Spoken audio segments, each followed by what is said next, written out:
This is WZRD Chicago 88.3 FM.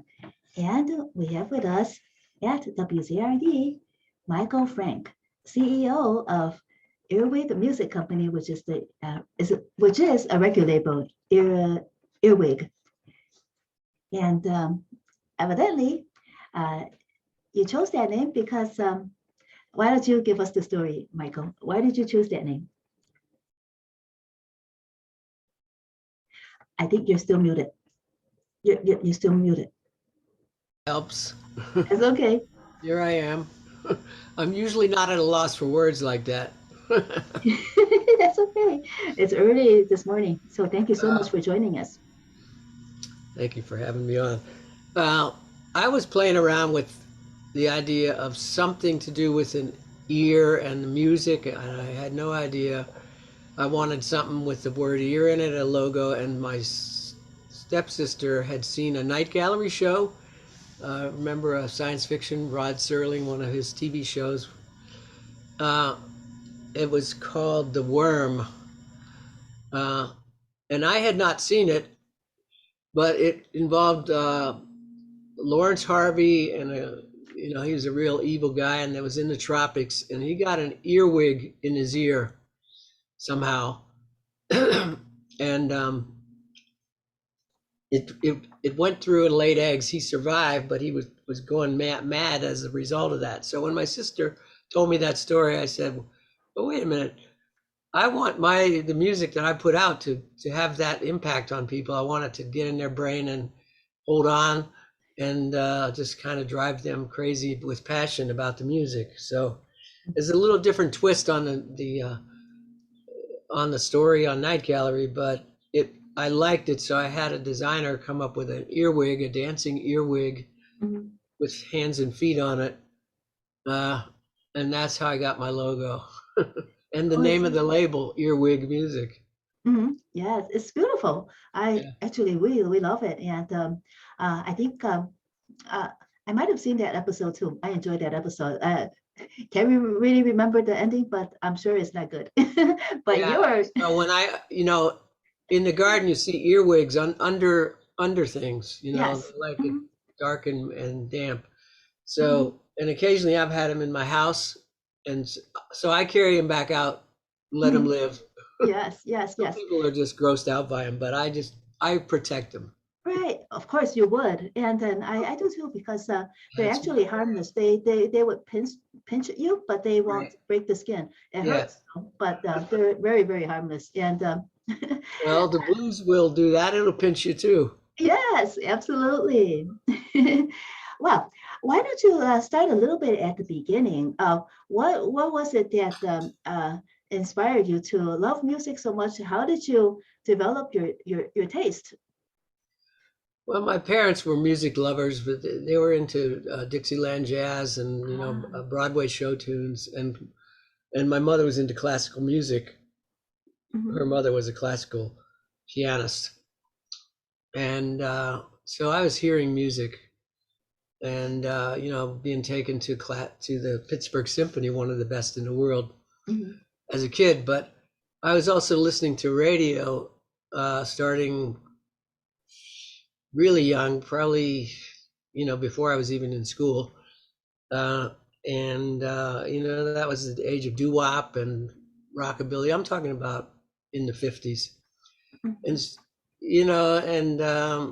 I was a shy kid, and my parents were going through some issues. And so various music songs on the radio just kind of spoke to me, helped me deal with my feelings, and also just something about music just had a powerful effect on me. So I just listened to a lot of music, and then when the Beatles came, I was into soul music, in junior high school and elementary school, and heard a lot of soul music in Pittsburgh, Pennsylvania, a big vocal group town. And then the British invasion groups, the Beatles and the Rolling Stones and all those groups, the Searchers, were playing blues music. And so I found out what they were playing.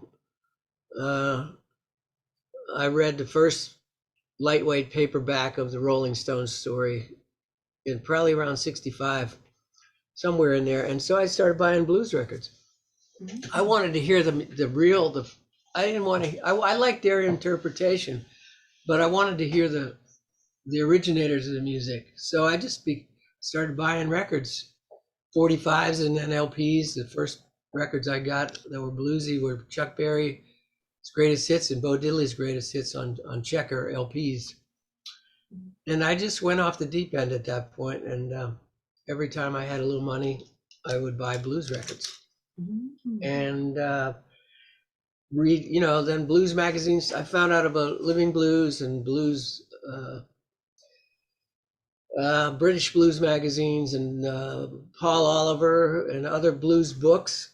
And I just started reading everything I could get my hands on and reading all the liner notes. And it started from there, really. And then in the late 60s, I started to be able to hear blues groups live. I heard Muddy Waters several times. I heard Muddy Waters on a double bill at the Village Gate in New York with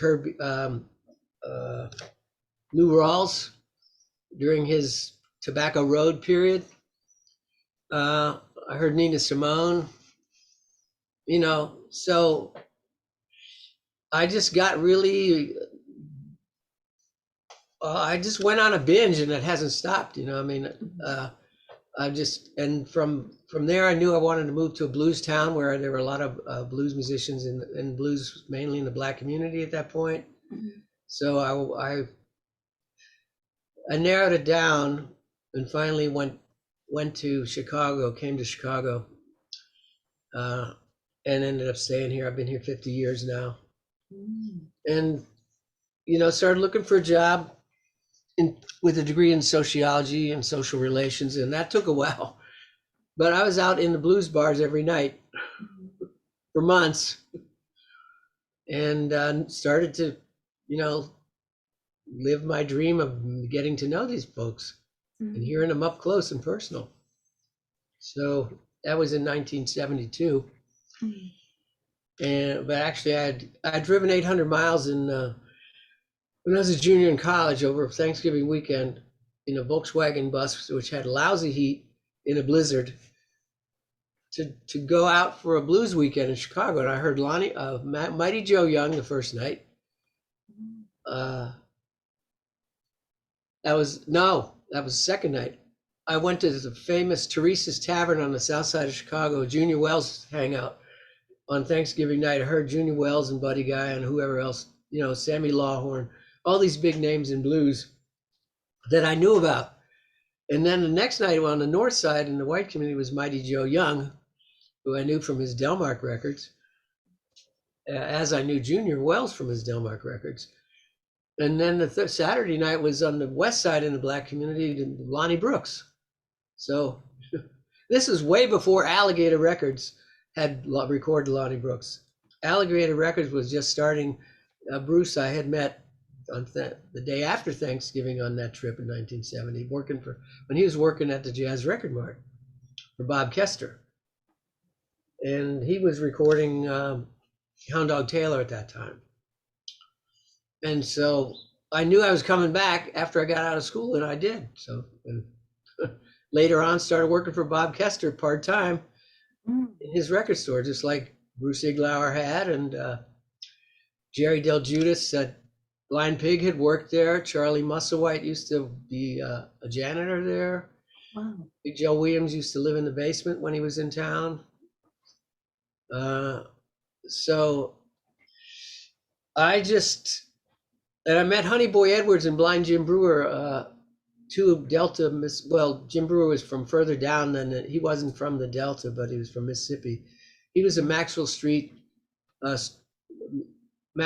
a flea market down where the University of Illinois is, and a lot of blues players played on the street, and Jim Brewer was one of them.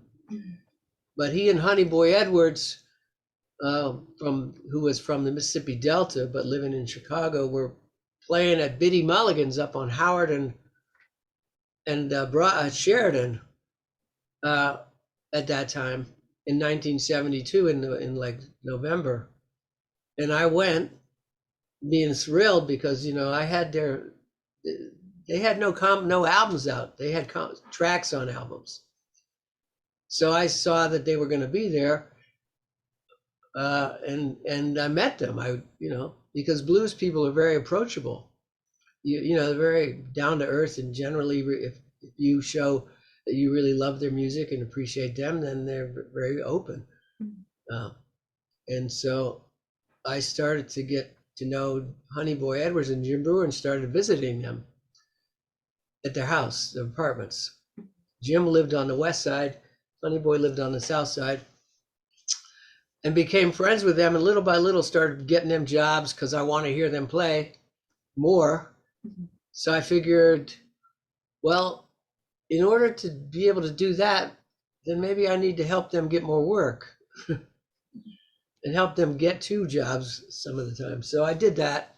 Meanwhile, I had gotten a job, and I started little by little helping them more and more. And I started sitting in at Honeyboy Edwards' house playing harmonica with him, and still going out to clubs every chance I could get. And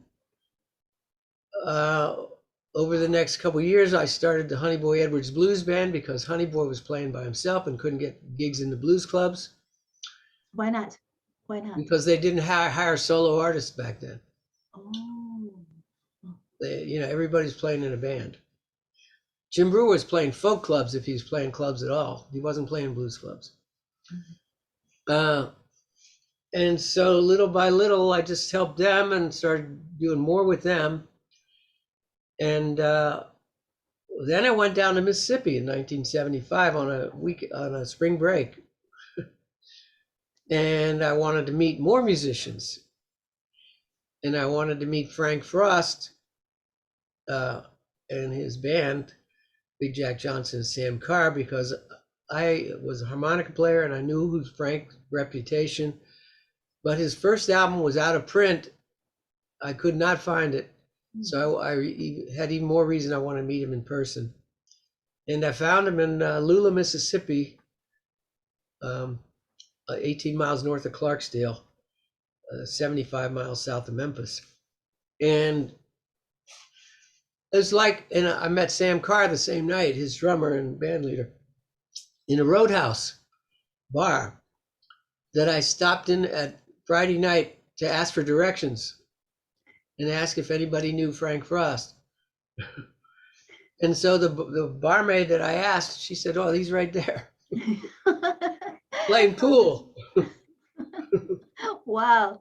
And Sam that Carr was was meant to running be. the dice game. Yeah. They This was weren't meant to playing be. that night, but you know, it's like I had known him for years. Frank was they just were so friendly. They, well, you know, and the next night they were playing in Clarksdale with Big Jack Johnson at a little bar that he and his wife owned called the Black Fox. And that's the first time I heard them. And their music was so powerful to me. It was a blend of some 60s soul, blues, and some sort of country and western, all mixed up together in a 3-piece band that sounded like a 5-piece band. Wow. And so I went down to New Orleans, came back through, saw them again, went back to Chicago. 3 years later, I made the exact same trip, saw them again, because their music had stayed in my head, you know. And after seeing them the second trip, I went back to Chicago and decided I want to start a record label to record these guys. And that's what I did. And Bob Kester was encouraging me, him and Jim O'Neill. Well, he has his own record label too, but he wasn't concerned about the competition. There's enough musicians to go around, and they Bob wasn't concerned about the competition. He was always encouraging people to support the music any way they felt like supporting it. And you know, he was a mentor to Bruce Iglauer, who started Alligator Records while working for Bob. You know, and all these other people. So Bob wasn't concerned about competition. And also, like, Bruce tried to get Bob Kester to record Hound Dog Taylor, and Bob didn't want to do it. So Bruce did. You know, Bob wasn't thinking about, going down to Mississippi and finding anybody. And he wasn't thinking about recording Honeyboy Edwards, who I was running around with, or Jim Brewer. He had so much other stuff he was doing and wanted other people he wanted to record. Mhm. So when I started, there was no problem with competition. In fact, I brought him and Jim O'Neill down on the train to be in the studio with me in Memphis, because I had no idea how to even run a session or how to even direct a session. Mhm. And they were very laid back. They barely did any directing either, but they knew how to get, great music out by the way they related to the musicians and by their knowledge of the music. Mhm.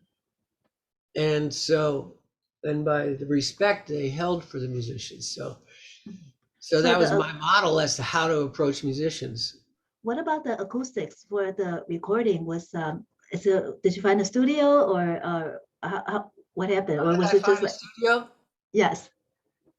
Well, I knew about Sun Records, which is where Frank Frost and his band had made their first album. Mhm. And I knew about Sun Records from all the records that I bought and reading all the books. So I considered that first. But I went to see it, and it would have been great, great sound in that studio. But I decided I'm making a record now. I want to have the best contemporary studio. So at that time, one of the best was Ardent Studios in Memphis, which is still very, very important studio. In many huge hits have been recorded in there. And in the other room, when I was there, the Barkays were down in the other rooms recording 16 track, which was state of the art at that time. I was recording 8 track. So that's how I picked Ardent. And it was a really great place to record, except there were some technical problems when we went to play back some tracks. On a couple tracks, the harmonica track had dropped out, so I had to come back, the following April to re-record some tracks because we ran out of studio time. So I did 2 sessions in Ardent. Wow. But it came out great, and it really captured the power of them live. I mean, they were playing their heart out in the studio, and it was fabulous. So that was how I started, and it was very exciting to be there. And then I went back to Chicago, and about a year later, all this time I was working in child welfare. A year later, I got the record out on LP, and it arrived almost exactly a year from the date that we were in the studio. And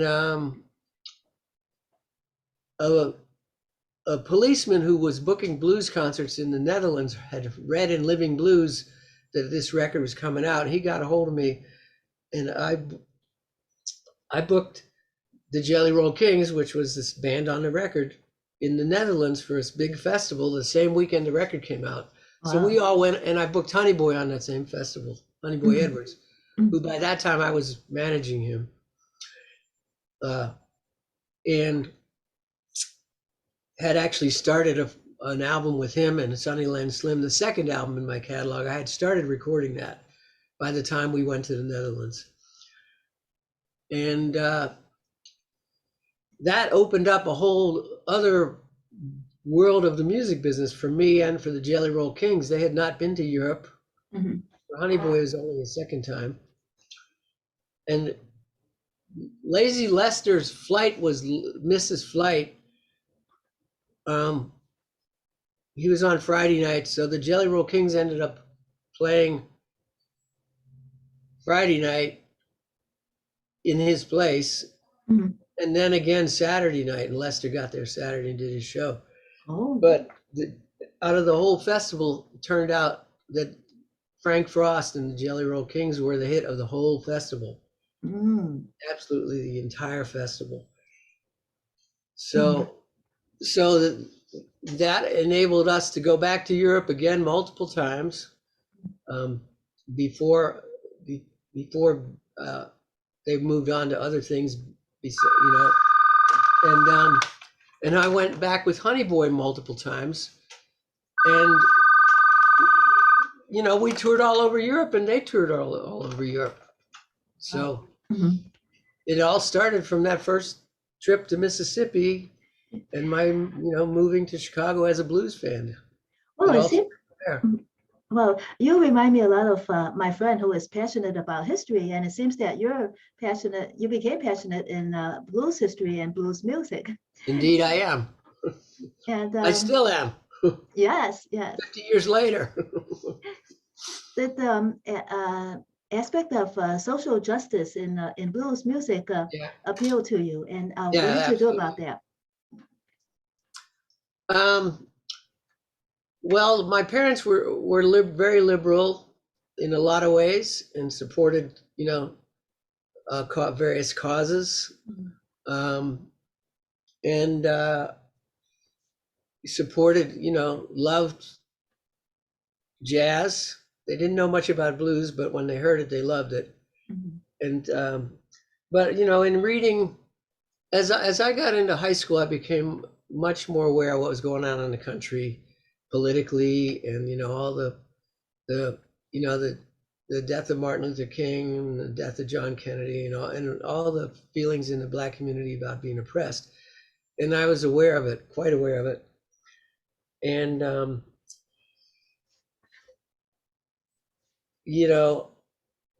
I just, as I read all these books and then went down south and seeing where Honeyboy and these musicians lived, and I just wanted to part of my making the records was really to help them get their music heard and get more opportunities for them. And in the early days I did more booking than I do now. I did it by necessity, and because I wanted to hear them and help them, and I wanted other people that might not know much about their music to experience what I experienced, so that they would become passionate about the music, and then they would come to shows and they would support the art and the history and the culture of the music. In the blues and jazz, it's not separate. Blues is folk music from the Black community in its its origins. It's a hybrid like other types of music, elements of European music and gospel and everything, and old time music mixed in with it. But it's truly, at least it was truly folk music from the folk in their local community, that the audience understood because it was their experiences, and all of that appealed to me. And I had some of those experiences by getting to know the musicians and being open. They shared their stories, so I had a firsthand encounter with what their source for their music, by them sharing their stories with me.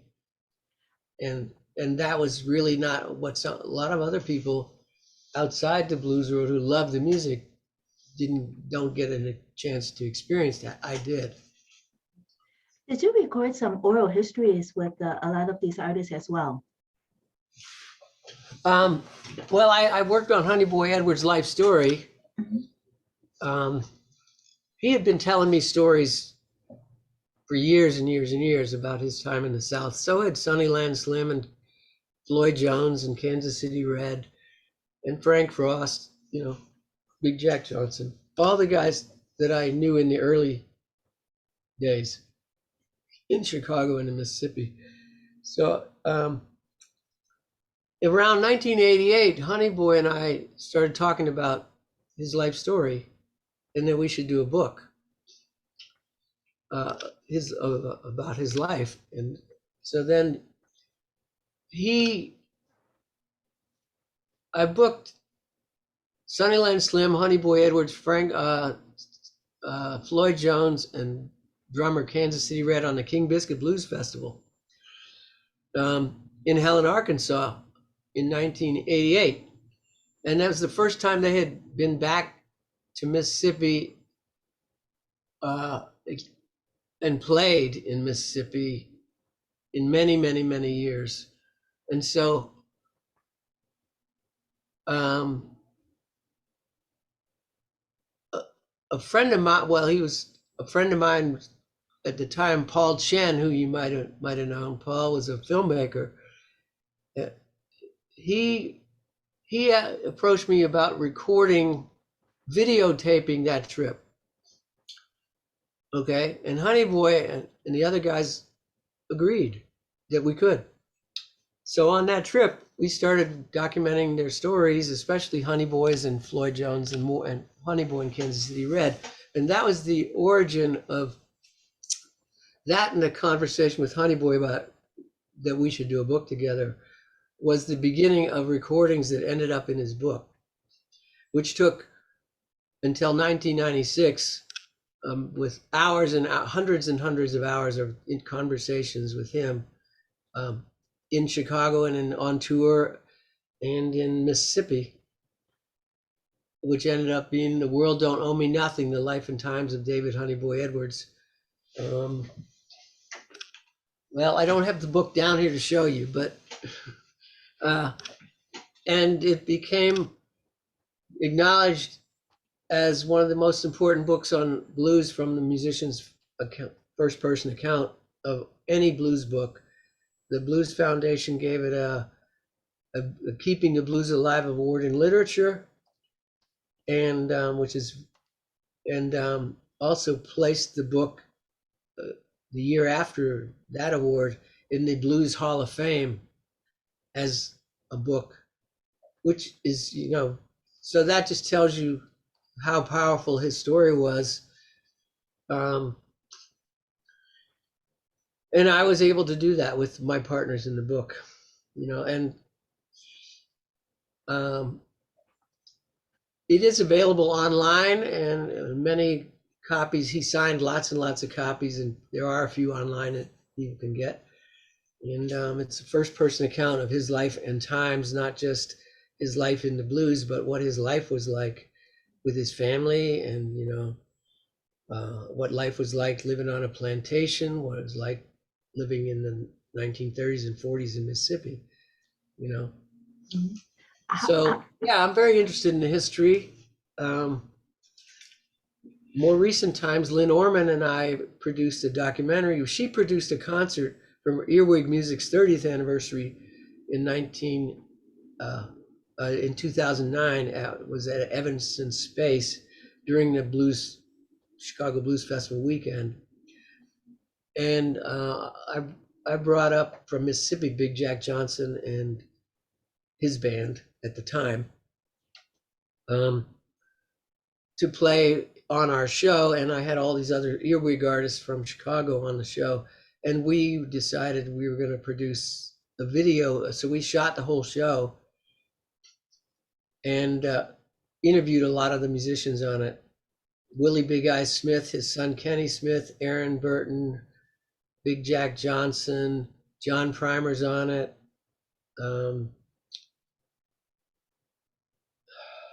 Rob Stone, local harmonica player, is very fine, and Chris James and Patrick Rinn, who were in Chicago playing with Rob at that time, younger generation. So I realized that I had 6 generations there on and that's why we ended up calling the documentary film and the show 6 Generations of the Blues from Mississippi to Chicago. And it's actually airing on April 29th on the mandolin.com, 6 Generations of the Blues. And it's 2.5 hours. It's about a 2-hour concert with interviews, including H-Bomb Ferguson and Sunnyland Slim, who were dead by then, but I had footage of them talking about their music and about their life and also playing. So they're in it too. So how long does this documentary span? When did you start working on it? And it's coming out now. So how many years have you worked on Six Generations of the Well, we Blues? recorded it in 2009 in June. Mhm. We edited it all together. We had another partner at the time who did all the editing, and we actually finished the first version of it in 2009 and aired it on the MHC public television network one time. But we've added stuff to it since then. Um, more footage, more interviews, and I think we added the Sunnyland Slim and Little Bro and H-Bomb after that. But we feel like we want to continue with the concept, and I certainly do, because I've continued making records and working with people for another 13 years since then. And there are a lot of people that are not in that first film that I've done great work with. So I want to keep going and just keep documenting. So And is six? actually, the film that Paul Chen and I shot in 1988, which I have 17 hours of, that has never been edited and finished. So I have all that footage that really will ultimately at some point get released. So is any of that footage from 1988 included in the Six Generations of the Blues? No, it's not. Oh. It might have been, but somewhere along the line we lost the Betacam tapes, and we have and Paul died, Paul Chen, and I have a 3/4 inch tape, but it has time code on it. So I have to find an editor that can work with the footage with time code, and maybe some way, maybe with modern technology, that can be reformatted without it, and then I can put the film together. But So that was the problem that I didn't anticipate, and right. you know, And the Betacam footage was lost because the Betacam was lost? because Paul moved 3 or 4 times, Oh, and he had all the original tapes. oh. Well, Six Generations of the Blues. So what was the first generation? That was Honeyboy Edwards and Sunnyland Slim, and Sunnyland was older than Honeyboy, but they're they're I mean, they were around when Charlie Patton and Son House and the first recorded blues people, Ma Rainey, all those people were active. So they met most of them. Sunnyland actually ran away from home when he was 10 or 12 because he had a stepmother that he didn't get along with, and played piano with Ma Rainey when he was like 12. And he felt she was too strict. And she was very disciplined and very successful. So he left her and went out on his own, and he never had any education and made it his life as a piano player, and other odd jobs that he did.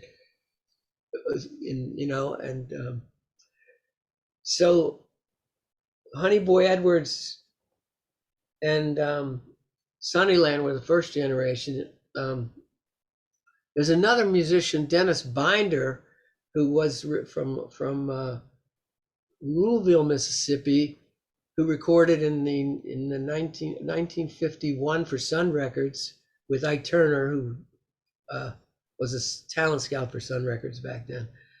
But Dennis was supposed to be on the show, but he had had open heart surgery and like maybe a month before, and so, but he didn't tell me about that. And so I had him booked on the Blues Festival, and the city of Chicago went to pick him up at the airport, and he didn't show up. And I didn't know he wasn't coming. So he was going to be the third guy who was the first generation guy on that show, Dennis Binder. So, and I had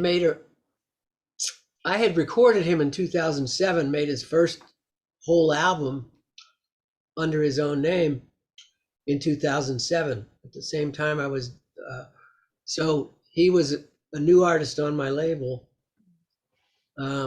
piano player and singer with very interesting tunes of his own. And so, so he's not in the documentary because he didn't make it to the show. Mhm. The next generation was Big Jack John. Well, it was John. Yeah, it would be Big Jack Johnson would have been, and was the next generation. You know, and Alan Batts, who was a keyboard player in Chicago, who was a blues and jazz keyboard player, who played with Aaron Burton in Albert Collins' band when Albert Collins came to Chicago to record for Alligator and needed a new band.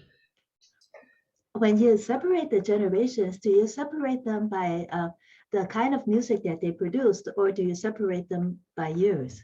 Mainly by age, but also there is a change in the music they put out. Mm-hmm. Honeyboy and Sunnyland. Dennis was kind of in between. He in his musical approach. I mean, Honeyboy, even though he had a band, still played the same way he did in the early 50s and 40s, Mm-hmm. just electrified. And that didn't change much even all the way up till he died. Sunnyland didn't change his style. John Primer came along hearing acoustic blues in Mississippi, but he got to Chicago and started playing R&B at the time, and then he started playing at Teresa's Tavern, the first place that I heard blues, and ended up, after the whole Muddy Waters band quit over a pay dispute, quit or got fired, that's never been made clear. Then Muddy came and hired John Primer to be in his band.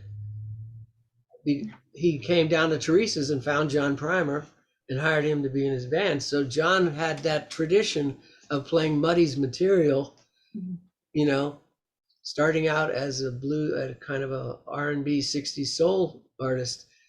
He quickly learned at Teresa's Tavern to play the Muddy Waters generation of blues, and then from there, he was around when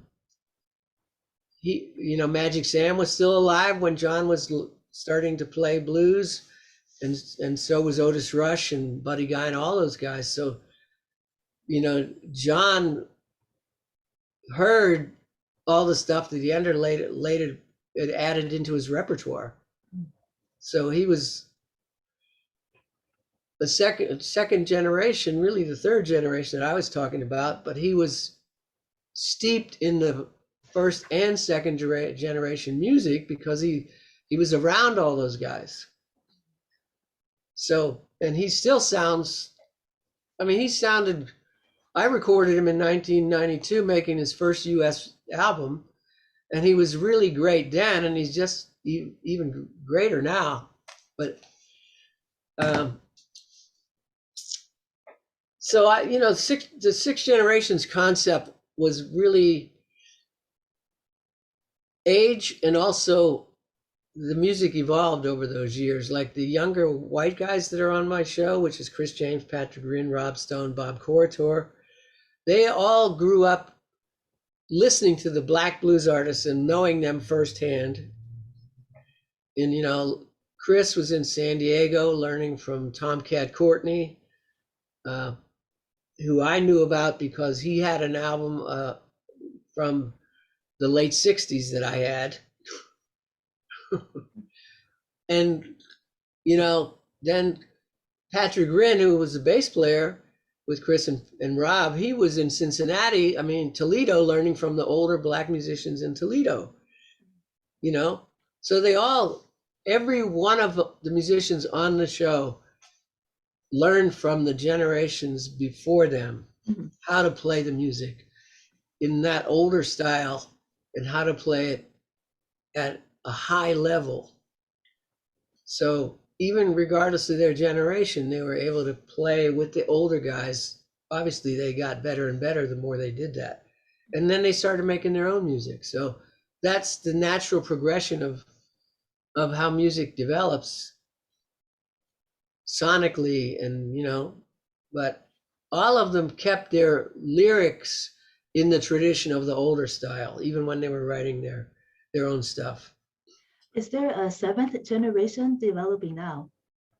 Yeah, actually, there's probably an eighth. There are a lot of younger guys, including in Chicago, um, and down south. The most one who's getting the most buzz is Kingfish, Christone uh, Ingram. I think he's on Alligator Records. He came out of the blues in the schools and blues at the Delta Museum blues classrooms. He at about 13, and he's now like 22, and he's really successful playing big concerts and going all over the world. He's a guitar player. Jemiah Rogers is a guy whose father, Tony Rogers, is a guitar player who used to play with Big Time Sarah Streeter in the clubs, Blue Chicago, and Jemiah's now early 20s. He plays a very modern, fast and furious style, lots of notes, which a lot of younger people really like. I'm not into as many notes as, and as with no space, but he's doing quite well for himself. There's some younger folks that I've just recently heard about, and there's a guy out of St. Louis. I'm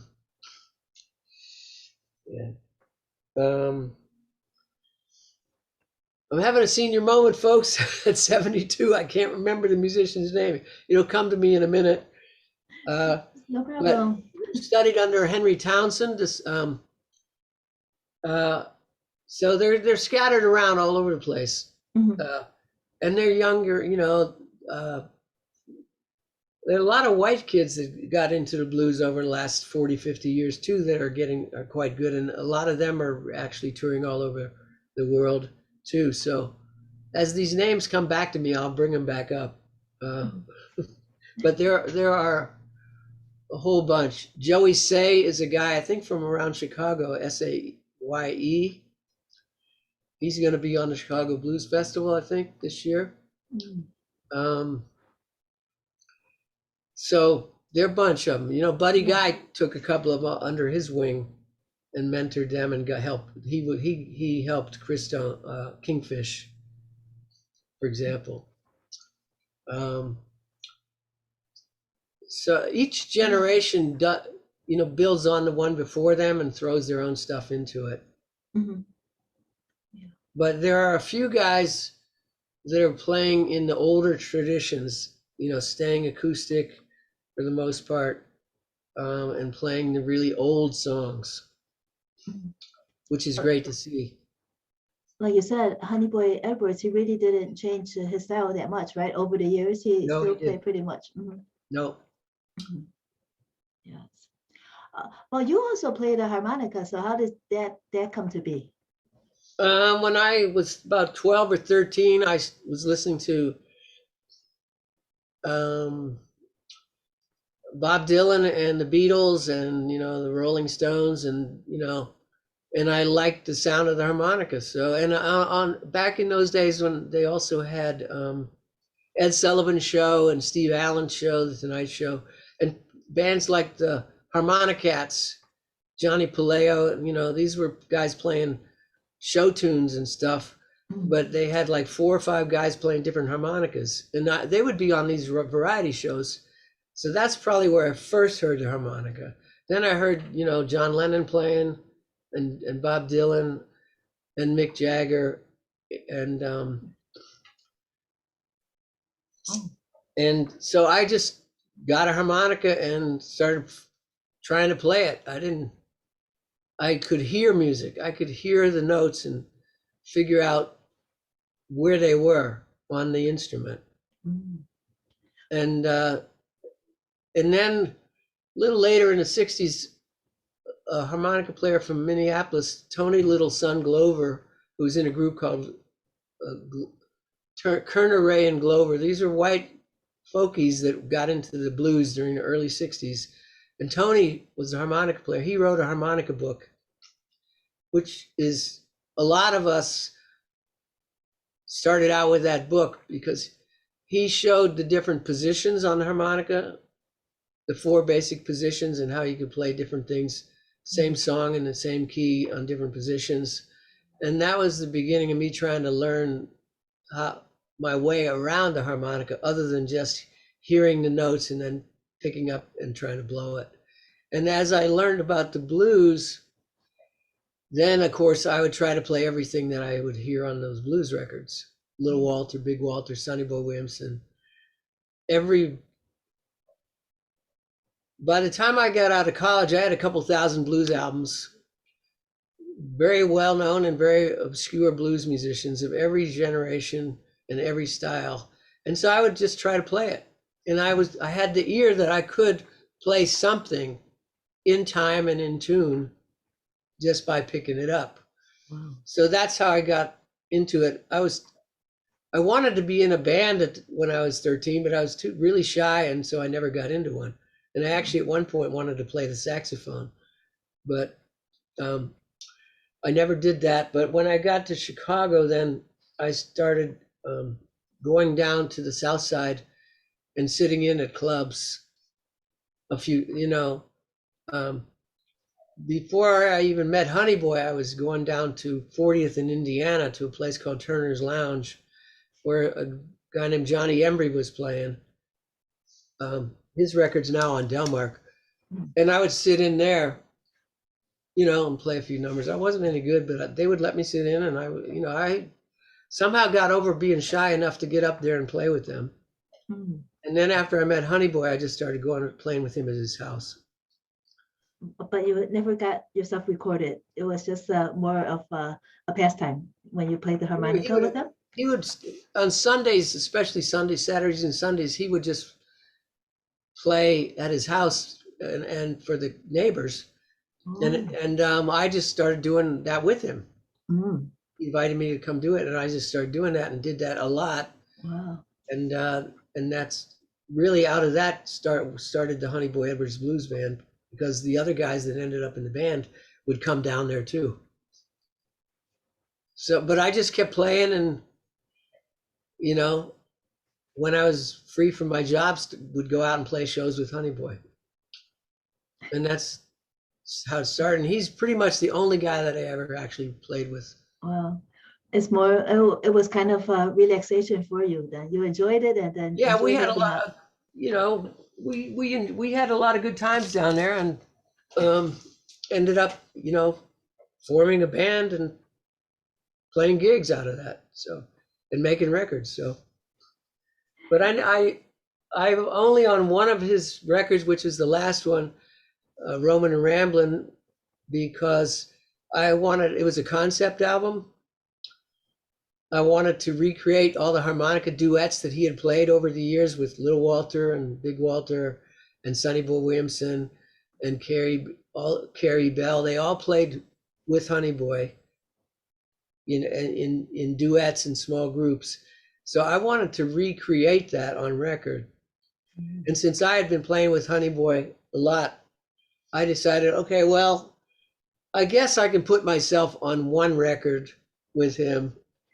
And we had a concert that we had from out in New Mexico that I had the recording of. So I decided, if I'm playing all over the world with him, maybe I'm good enough to be on one track on the record. Well, I hope that that track is like among some of those that you sent us. Well, I'll send you the album. I didn't send that track. Oh, okay. I wonder if you got any of those yet. Not yet. I guess they're still uploading. I haven't checked it out, but I checked before the interview started. It does take a while to upload. So yeah. That's okay. Okay. Well, you probably got 3 tracks that I sent you by email, just in case you didn't get all the tracks. Okay. Yes. But this has like been my life in addition to social work. I'm a social worker too, but I quit my social work job 3 times to pursue more work with these musicians. Mm-hmm. And each time I did, I made more records and more inroads into their careers and got deeper into it. Mm-hmm. The last time was 2005. I had gotten tired of going to juvenile court as a supervisor in foster care cases. Mhm. And Honeyboy had a tour in Europe that he was not going to be able to go on if I couldn't get off work. And I was really tired of and getting worn down from You were burning out. yeah, and I never thought I would, but I actually did. So I quit, and we went on this tour when he was 89. It was and that was the beginning of the best, most successful years of his career. I mean, he had had a lot of his success prior to that, touring all over the world. But when I quit for the last time, I was able to devote all my energy to his career. And so we went on multiple tours of Europe. He got 2 Grammy awards. He got an award from National Endowment for the Arts, and Lifetime Achievement Award, right? The Lifetime Achievement he Award got as the well. Grammy Lifetime Achievement the year after he got the Grammy as one of the 4 musicians on the last of the great great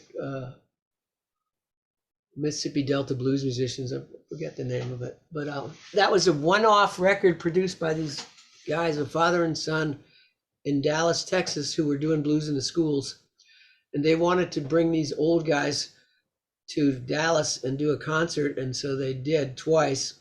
What do you mean by a one-off record? These guys that had this blues in the schools program called the Blues Shoe Project recorded on video and audio the concerts of Henry Townsend, Honeyboy Edwards, Robert Lockwood, and Pinetop Perkins and his band. And so they took the audio from the video and made an album and put it out, and it won a Grammy Award. Wow. That's the only record those guys ever put out. The Blue Shoe Project, Jeff Dyson and his son Michael. So they made one record and won the Grammy. It beat out Kenny Wayne Shepherd, Blues from the Back Roads, and it beat out Coco Taylor in the same year. And they got it. And so Honeyboy and those 4 got the Grammy, and then the next year, Honeyboy got a Lifetime Achievement Award Grammy. So it was on account of their being together and playing being so rare that helped them win the Yes, Grammy. it did. And also Lynn Orman from Chicago, who she is very active on the Grammy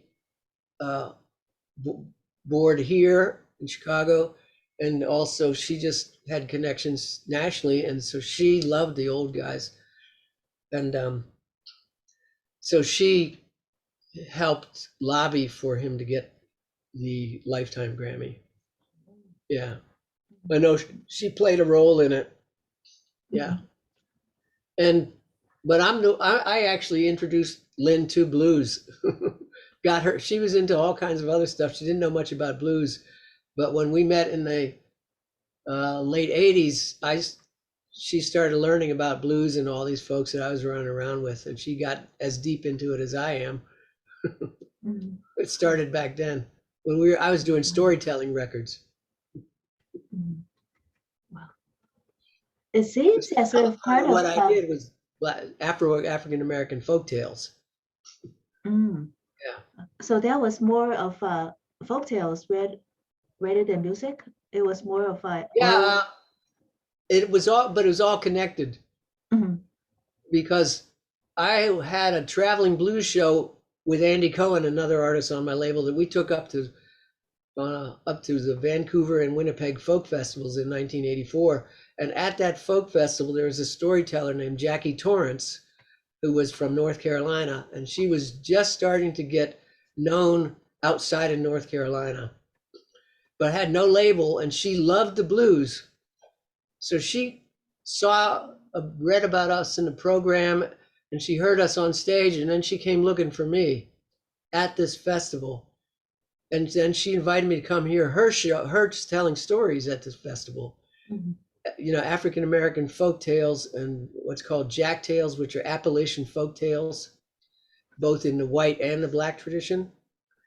And so she was as good a storyteller as any of the blues guys that I was, recording. And so she approached me about doing a record with her, and I thought about it, and then I talked to Bruce Kaplan, the owner of Flying Fish Records, who was up there at the same time, and he was a numbers guy in his head, so he just calculated how many records I would need to sell in order to make that worth doing economically. And so I went back to Chicago and made her a deal, and she came back to Chicago later that year, and we ended up recording, and that's how I ended up doing storytelling. She was so good, I ended up doing 4 records in a row with her.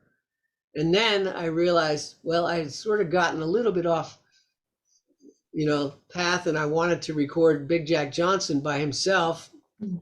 So I swung back to the blues after I did 4 storytelling records with her in a row. Wow.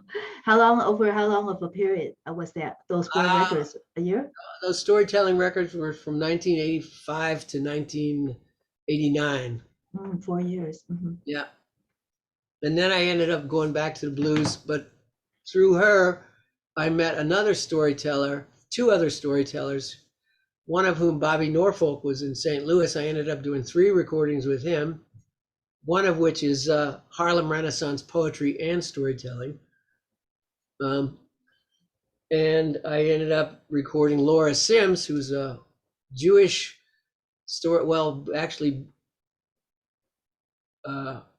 Buddhist.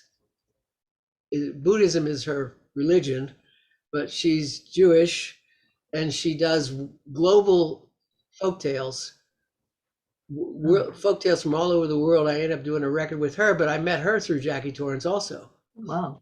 So see, it's all connected. Well, her folktales were very much different from the folktales that you did with Lynn Orman. Yeah, they're much different, but they're all steeped in tradition and culture and history. And culture, rooted in local culture. I mean, everything that I've done pretty much has a connection back to, the connection between the artist and the cultural traditions that they sing or tell stories about, play music. It's all connected, but it all just sort of happened organically for me in terms of my encounters with them and my passion about what they were doing. I didn't set out to do any of that. Right. And so that's how I do things. It has to have that grounding and connection back to the source. And I have to feel passionate about it for me to want to put it out. Well, it seems as if part of your work and hope is to preserve blues and folk music voices. Was there some music that you wanted to preserve from the past, but that you were unable to preserve it? And if so, what was it? Well, I wish I had done more jazz recording with the 2 jazz musicians that I did record early in my early days. Who were they? Well, Tiny Irvin was a vocalist in Pittsburgh, Pennsylvania, singing with Carl Arter, who was a jazz piano player in Pittsburgh. That when I would go back and visit my parents in Pittsburgh, I would go to these clubs, and this one little club in the Black community where they played, this jazz club. And I liked jazz a lot, but I wasn't as involved with it as the blues. But I recognized what they were doing as really special. Carl was a contemporary of Ahmad Jamal, but Carl wouldn't leave town. He wanted to take care of his family, not have a life on the road. Even though he knew to be famous, which he didn't care about, he would need to move to New York or somewhere, or LA. So he kept playing, while Ahmad Jamal was becoming world famous, Carl just kept playing in Pittsburgh. And I heard him and I recorded him. I made his only album. I made 2 records with him. One was with Tiny Irvin, who, when she was about 20, used to sing with Dizzy Gillespie, one of the biggest names in jazz. So I heard them. They just moved me deeply. I got to know them by going to the club. And I said, I want to record you guys. So they ended up being my 3rd and 5th album in my catalog. Yeah. Wow. But I wish I had recorded more because they were so good. And I actually, Carl and I, with a bass player that he had later, we all actually opened a jazz club in Pittsburgh in 1990 and ran it for about 5 years. We just couldn't make a go of it and we closed it. But, you know, if I had stayed involved with that, and I would have definitely recorded a lot more. He was a master of harmony and arranging. And in fact, other musicians, including Stanley Turrentine, a big name in jazz on saxophone, used to take lessons from him, from Carl. Okay. So I wanted to record him more. It just didn't work out. I'm really sad that it didn't. I wish I had recorded Lefty Diz. Lefty Diz was a guy who was around the checkerboard and, you know, Teresa's Tavern on the South Side, played a little bit on the North Side in his later years. He died in his late 50s.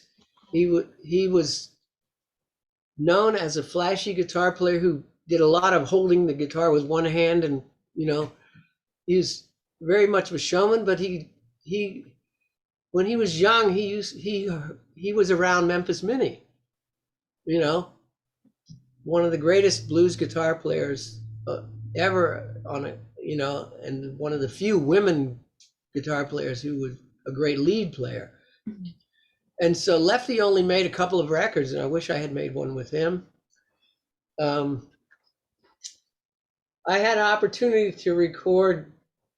Well, I was encouraged to record Matt Murphy by Sunnyland Slim, right at the time Matt had just done the first Blues Brothers record. But Matt, whenever he came to town, he would visit Sunnyland Slim because they were close friends going back to the 40s.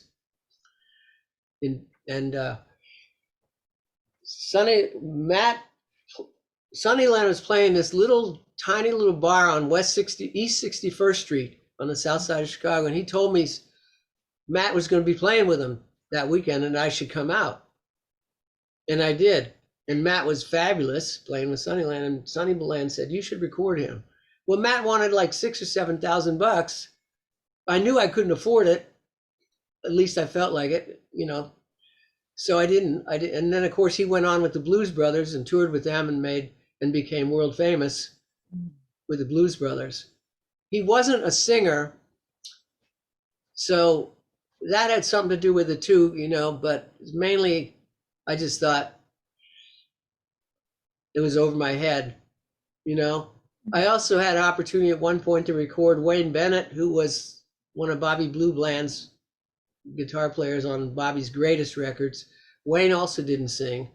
I met him at an event in New Orleans in his later years, and he was still a great player. And he approached me about recording him after I told him I was in the record business, and he started pitching me on who he was, you know, giving me his resume. Well, I said, I know exactly. I'm very well aware of you. I have a lot of your records that you're on.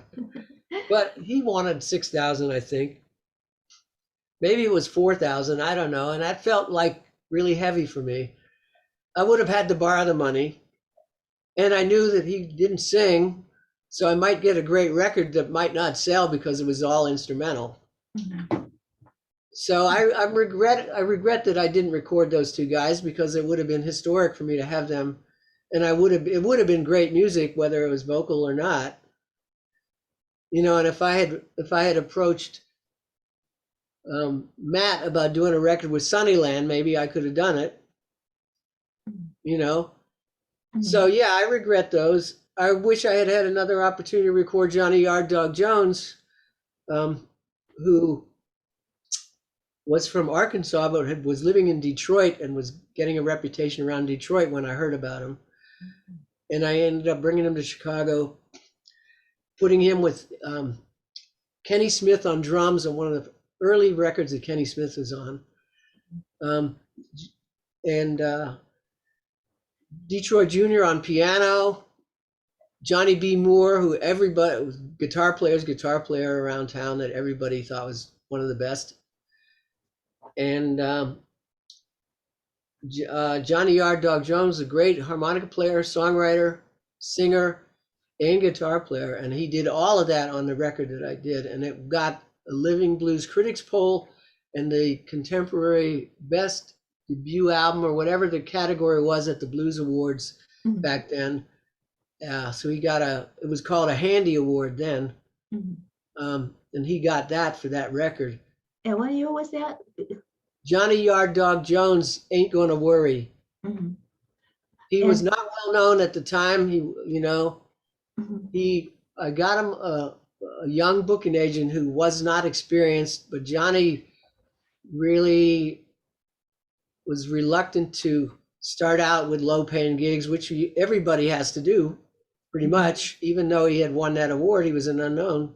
So he really didn't want to tour, and he had some issues with, he was pretty hard to satisfy with younger musicians who were the ones that would be willing to tour with him. So he didn't tour, and he just kind of withdrew from the music scene right after he got that award. Wow. But he was a fabulous musician, and I'll make sure you have the whole album. Yes. One of the greatest that I ever worked with, as far as I'm concerned. And that's saying a lot for me to say. Did you freeze up? No. Kind of. Okay, good. Yes. So, and I did get him on the last recording that I was doing with Honeyboy. Johnny was living in Decatur, Illinois, not playing music, but he and Honeyboy got along really well and had done one show together previously. So I brought him from Decatur out of retirement to play harmonica on Honeyboy's last record. Wow. The Roman and Ramblin' record. At least you got that. That's good. During that session, I had Kenny Smith play. I recorded 4 additional songs with Johnny Yard Dog Jones because I knew I might not ever have another opportunity. So I have 4 songs that have not been released with him and Kenny Smith on drums and Chris James and Patrick Rinn on bass and guitar. So I think, or maybe it's Paul Kay, but I have 4 more songs that I have not released yet by Johnny Yard Dog Jones. Wow. And I've recently found somebody in Detroit who approached me, says there may be some unreleased stuff that I could get a hold of. Oh, so excellent. All is not lost. Yes. Well, when I'm on a mission. Yes. And you're doing very well in that mission too. When you were in Europe, you toured with Honeybear Edwards. What countries did you tour besides the Netherlands? Because Europe is a big place, but which countries were most receptive? We went to Belgium several times for a few gigs on the Netherlands tours. We went a couple times in France for a few jobs in the 90s, and then in 2006 we did an extended tour. We had a German booking agent for a few years in the early mid 2000s who booked us all over Germany and into Vienna and into Budapest, Hungary, and we went to Spain once. We went on that trip to Spain. We also went to Finland for a weekend and to Denmark and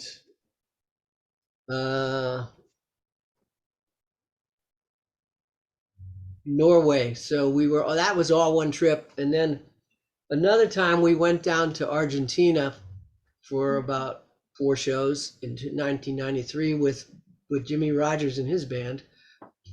And then the same guy, promoter from Argentina, brought us back down there in 2006 for a week's worth of shows in Chile and Brazil. Yeah.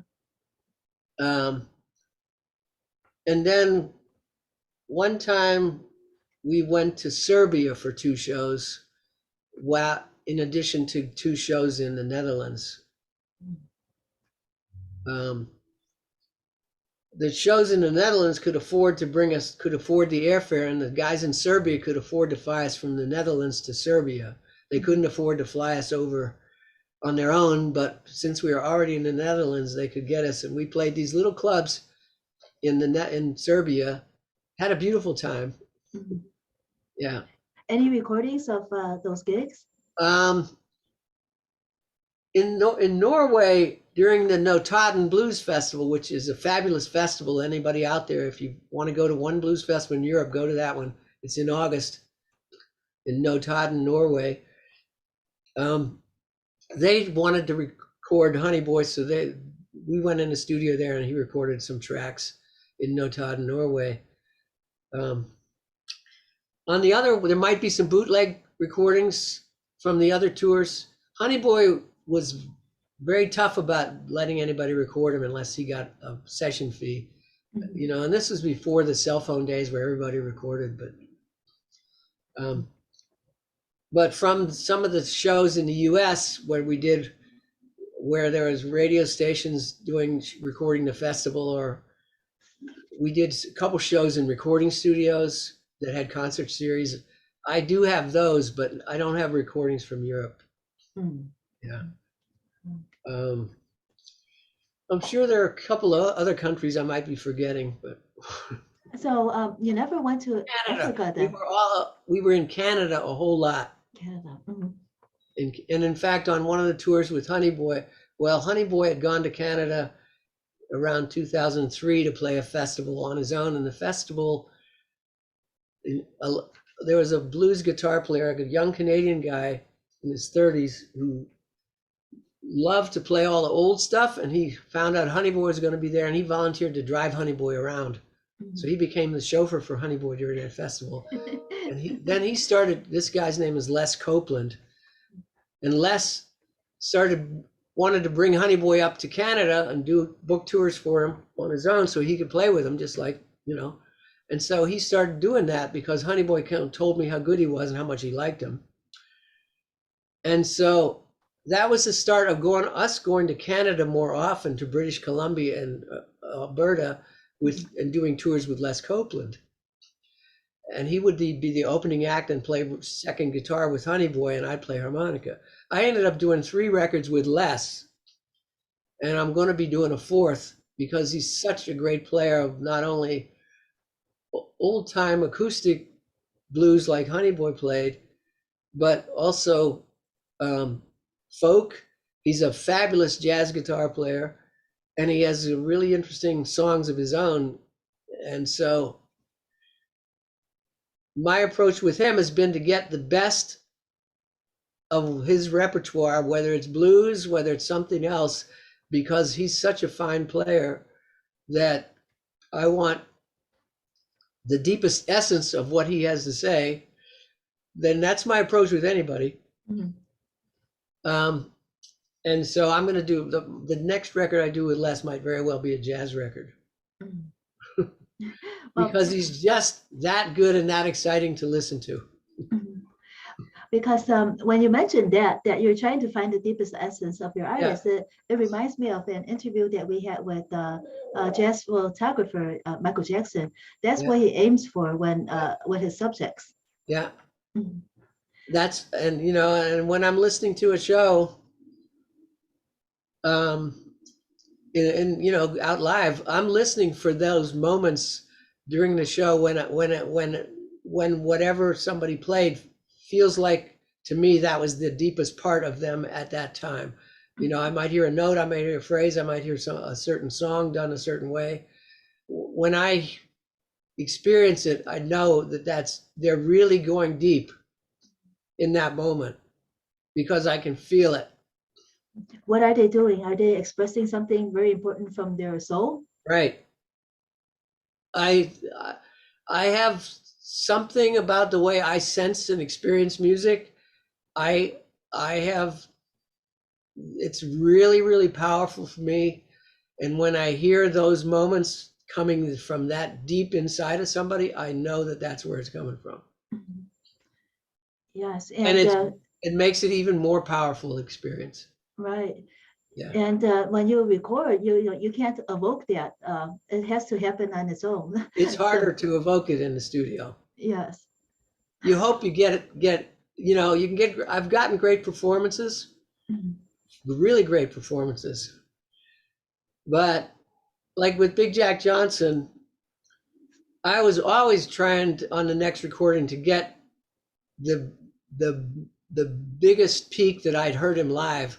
I got close to it, never quite got it, but Mhm. I came pretty damn close. Well, that's pretty good. At least you got it. Well, uh, let's see. Let's talk about a little bit about do a community assessment with you, because I Sure. think that you have to offer is much different from our other guests. So WZRD Chicago, being a nonprofit radio station, must be responsible to the community we serve. WZRD is mandated to file quarterly issues with the FCC on non-entertainment, community-focused programming. We like to assess the community for these quarterly issue topics with 3 questions. First, what is most important to you? Well, let me say this about community radio. It's always been important in my life. Once it's, I mean, when I started as a kid, I don't remember that there was community radio. There might have been there in Pittsburgh, Pennsylvania, in the years since I was an adult. There is very much community radio, but and some of the university stations are NPR stations. There's NPR stations in Pittsburgh, for example. In fact, so they're very important both for presenting local programming, a diverse array of music, art, culture, and also, political discussions, just everything that is might have an interest to society. And I learn a lot by listening to public radio all over the country, you know, and also the stations like WZRD that still have locally generated music programming, unlike WBEZ, which no longer has much locally generated music programming. Um, they still have great programming, but they don't have local community generated music programming like you guys do. That the local giving exposure to musicians that may be local only, may be international, but you bring them, up close and personal to the audience. And that's really important for music fans, also for people that maybe might become music fans, or maybe they're interested in this backstory, or learning about the artist behind the art or the creative process. Those things happen on community radio, and they've played very important. If it hadn't been for community radio on other stations, there's a lot of music that I wouldn't even know about, and other stuff, you know. So I'm thankful for it, and I want to support it. Uh, that was a funny thing. There's a little story about it. There are many times that DJs and usually on community and college radio or community radio that was at a college station would want Honeyboy to be on, and Honeyboy would always often grouse and complain about doing interviews, and I would always persuade him to. It was like a Mutt and Jeff routine if you ever saw me trying to get him to do an interview. And he would always do them. And so we did interviews in many stations all over the place, and almost always was on a community station like WZRD. Mhm. And that helped really. Those interviews helped to sustain his career all the way up till he 96, because he would do the interviews and develop a fan base and draw people, because he was a good storyteller too, and would tell his stories and would play on the radio in the station.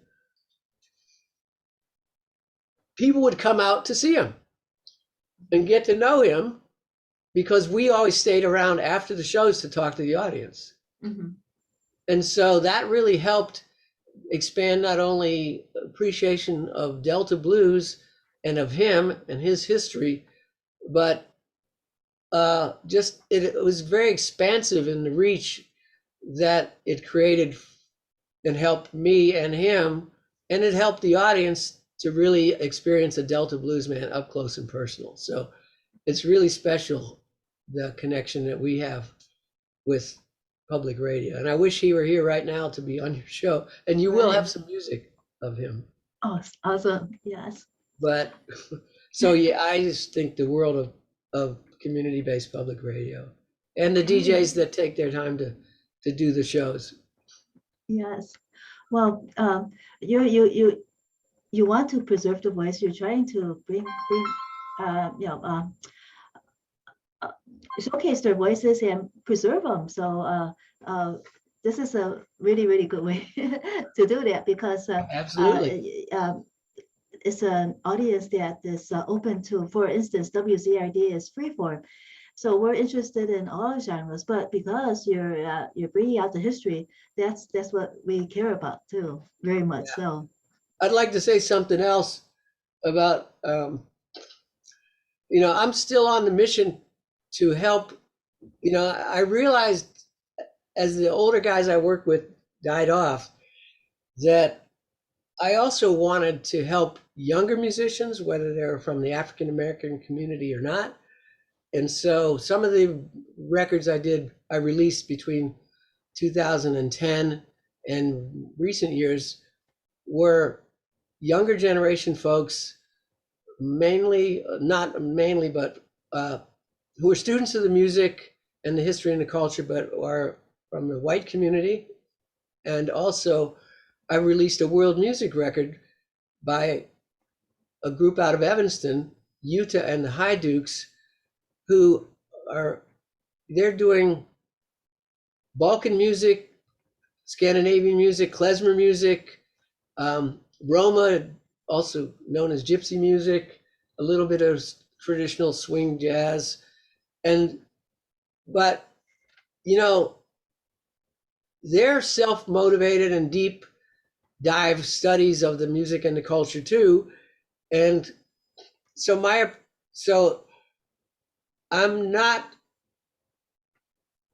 I'm a blues guy, but I'm also interested in getting quality music done at a very high level that has all these other cultural aspects to it out to the world, and introducing the audiences to that too, which is why I did the jazz. I did a gospel record, and also I'll say this, I get calls from people who want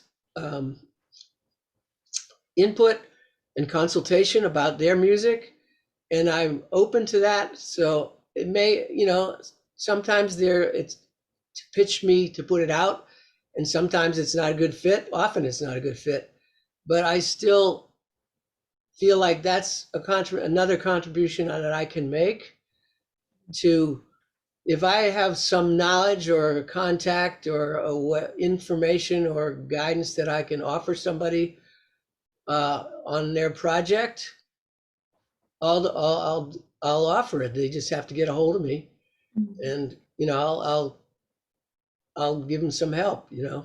what's your contact information now? And we'll also repeat it at the end. Well, they can find me on my website, but my email is mfrank, like my name, at Earwig Music. Remember, Earwig, the bug in your garden, or earwigmusic.com. And if you go to my website, my phone number's up there too. And also on Facebook, I have a company page, Earwig Music Facebook page. And also I have 2 other Facebook pages under my name. So Michael Robert Frank, is that Michael one of Robert them? Frank is one of them, and one is Michael Frank. Okay. And Earwig Music Company on Facebook. And if you're really industrious and you can't, I've been doing some research on whitepages.com. I've found some musicians that I ended up working with on Facebook from that. So you can, if you really want to find me, you can find me just by using the internet or asking anybody in the blues community in Chicago. They all know me.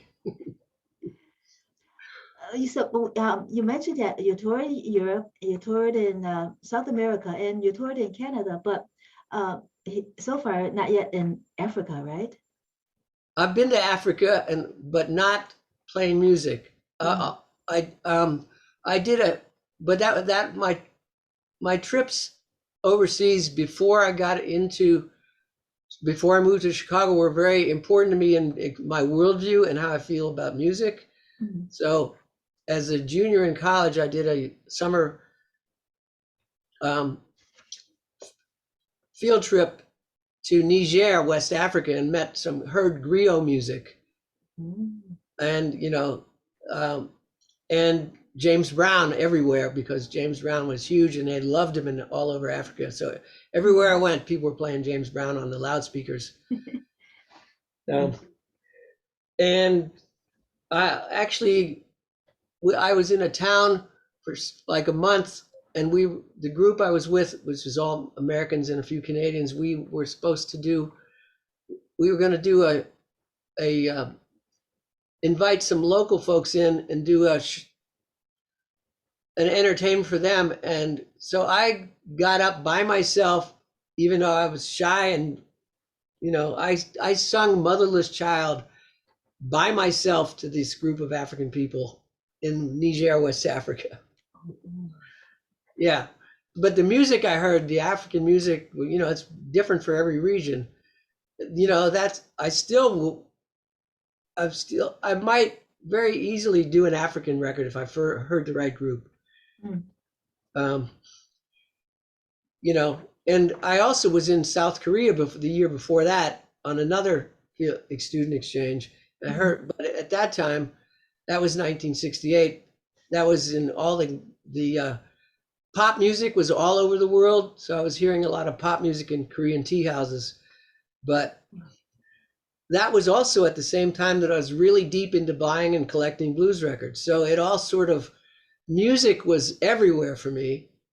And, whatever it was, it just pulled me in. So, but I could very easily see doing, some releasing some African music. That would be awesome. Yeah. Well, we'll make sure that you come on the show when you do that. And I hope you get all those downloads. And of course. Well, the community assessment still has 2 more questions. Okay, sorry. That's okay. I digress. That's okay. Where's the hook? We love it. Yeah. What long-term problem must we address? As a community station? As what's important to you. Actually, the community assessment is what's important to you. This is something that a friend of mine who's an artist has educated me about. Diversity and neurodiversity, and recognition, and things like ADHD, and there are all these terms, and society tends to marginalize people that are different. And neurodiversity is one of those things. I didn't even know what neurodiversity was until my friend, who is has synesthesia, which I didn't know what that was, told me, educated me about neurodiversity, and Asperger's syndrome and things like that. Neurodiversity, I'll just tell the audience, which is part of your mission too. Everybody doesn't think alike, and their brain does not work the same way. But educational institutions still try to teach in only a few different ways and do not allow for, normalization of the different ways that people learn and express themselves. That's really the generic way I can describe it. Right. I'll just give an example. Synesthesia is a brain phenomenon, or a way, for some people their brain works, where they have their senses get crossed. So for my friend, the artist, she listens to music, or when she hears sound, she experiences visual colors. It's Yes. not like, I'm not saying she's hearing the music and she's creating art as an impression. She actually has sensory experiences visually of the way music looks in color. Yes. Yeah, because I looked that up a couple of years back and I was Yes. fascinated by it. And she occasionally experiences taste sensations from the music, and also texture. I have another friend who is a friend of hers, who is a writer, who has different forms of synesthesia. For her, it represents in different aspects of words and visualizations of words. Oh. Yes. And there, I'm just mentioning this because those are examples of neurodiversity. And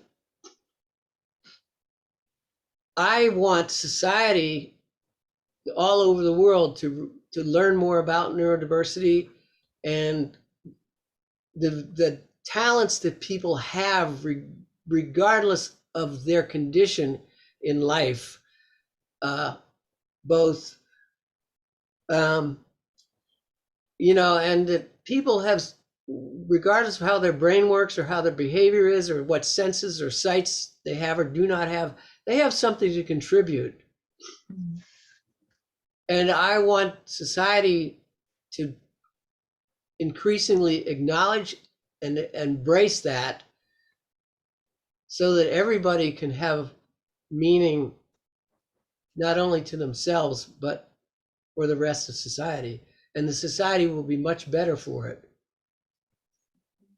And I think community radio has a big role that they can and do play in providing opportunities for people like I'm talking about, and the experts that understand what I'm talking about, to come and educate the public about these issues. And I'll say this thing about experts, so-called real experts and so-called experts. And in some degrees I am one, but without the people whose experiences and music and stuff I'm talking about, I wouldn't have the opportunity to know what I know. So everybody who has a lot of knowledge from books, but doesn't have the up close and personal knowledge from the people they're talking about or are studying, they need to expand their practice to bring those people into the education to the public. Because the people that have these things I'm talking about, they are the real experts. Because they can articulate their experience. Like Helen Keller is a perfect example. Right. If she hadn't found her voice, and come out of her, and overcome that, we would not know a lot about blindness and blind people and deaf people. Right. Right. So I think community radio has that opportunity in front of it.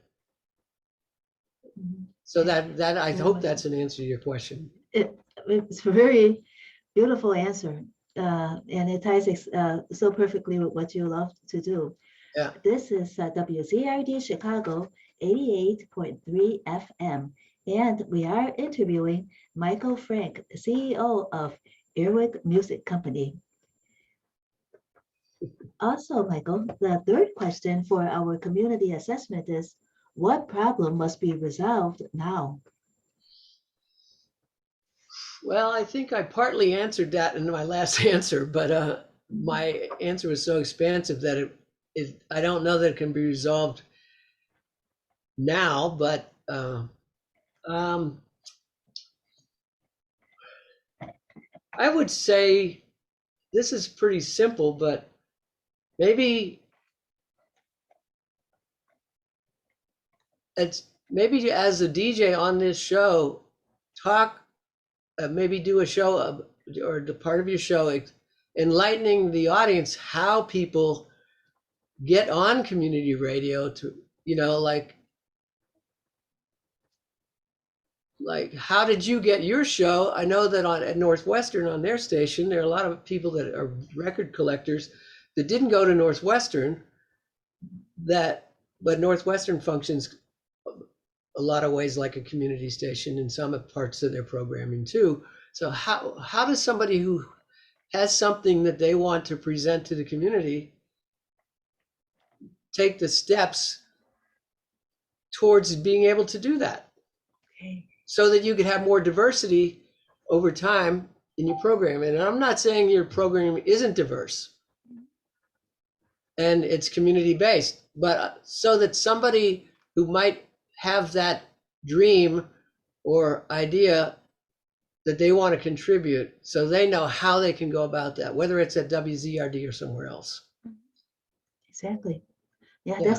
that's very beautiful as well, because there is so much for us to learn, and so many ways that people could contribute.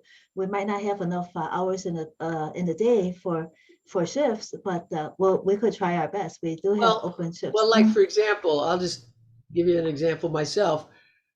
I want to have my own radio show, and I realize that it's relatively easy to have an internet radio show, even an internet station, okay, and treat it like a community station by the way I programming it. So I've signed up for on one of the platforms, um, and I've uploaded tracks, but I have not yet studied how to actually put the show on the air, what all's involved. I'm watching you and I watch Lynn in the studio. So I have a learning curve, but I know that it is possible relatively easily with relatively cheap equipment to start, right? So, Well, there is a way, for instance, if you for a remote show to build a file, build the tracks using Audacity, the Audacity program, and then submit that. If we have if the radio station has a um, automation option where when there's no DJ on the air, then there's yeah. automation, and then the station might be able to program your radio show into automation on a regular basis. Oh, okay. Well, one of the reasons I thought about having my own station, not just the show, is because I want to have some programming by like that artist that I talked to who has the synesthesia. She's a music fanatic. She Mhm. knows a lot about a lot of other music that I don't know about, and she wants to have her own show of playing only neurodiverse artists. Mm. Mhm. Yeah. So Yes, those lots of great possibilities. yeah. It's fascinating. Yes, we'll definitely consider that. We'll see what we could do with that. Michael. I may want to pick your brain off camera, off the show a little Mhm. bit. Sure, of course. Well, Michael Frank, would you like to give our listeners your contact information again before we Sure. end the show? Michael Frank, Earwig Music Company. You can find me on Facebook under my name and on Earwig Music Company. And email me at mfrank@earwigmusic.com. I'm not going to give out my phone number because I get so many calls from telemarketers. But Mm. for So somebody do who I. really wants to reach me, I'll say this too. If you really want to get a hold of somebody to give you input, whether it's me or somebody else, or just pitch a record label or anybody, do your homework first so you know something about them. Look on their website for their contact information, who they are, don't just send something to info at, because we're not hidden and we're not hiding. And if you do your, if you have, if you know, if we know that you actually took the time to find our name and something about us, then we want to listen. We're more likely to give you more time and pay attention more fully because you've done that and you've shown us that you have the commitment and the initiative to go that far. So that's a tip of advice. And that's another reason I'm not giving out my phone number. Mhm. I want to see if you'll reach me if you really want to, and I'll be happy to talk with you. And the more they learn about your content, the better they'll be in a position to find if whether or not they're a fit. That's right. And also, even if you're not, I'll know something about you because believe me, I will do some research about if I know that you want to talk about something, I'm going to do some research too. Mhm. Awesome. Well, and what about give the audience information about the six generations of the blues too, so Thank that they you. could participate in that, attend that as well. Well, we have a Facebook page too, Six Generations of the Blues, and it's a documentary. It's a concert film with interviews intercut, and it is on mandolin.com streaming video platform. At 8 o'clock Friday, April 29th. It's a ticketed event, and once you get your ticket, you can watch it at 8, or you can watch it anytime in the next 48 hours after that. And it really is six generations of blues players from Mississippi to Chicago, and also now, other parts. And every artist has a different approach, and I think you'll really enjoy it. And we hope to see you on the show. About how long is the program? It's about 2 hours. 2 hours. Okay. Yes. All right. 8 Okay. p.m. Central Time, April 29th, Friday. Awesome. Well, Michael Frank, CEO of Earwig Music Company, thank you so much for joining us on WZRD Chicago 88.3 FM today. And we hope to have you back soon. Thank you, Trudy. It's been really a pleasure. Thank you. And I'll check out what else you're playing. Okay. Yes, and we'll play some of the tracks that you've And sent when us I'm too. on the radio dial just listening for music, I'm listening to Trudy Leong. Did I get that right? Yes. Yes. WZRD, Northeastern radio station Yes. in And Chicago. I'll send you the streaming link too. We'll put it out. We'll promote it for you. Okay. All right. Thank you so much, Michael Frank. Thank you. Have a great day and be safe. You too. Thank you. Bye.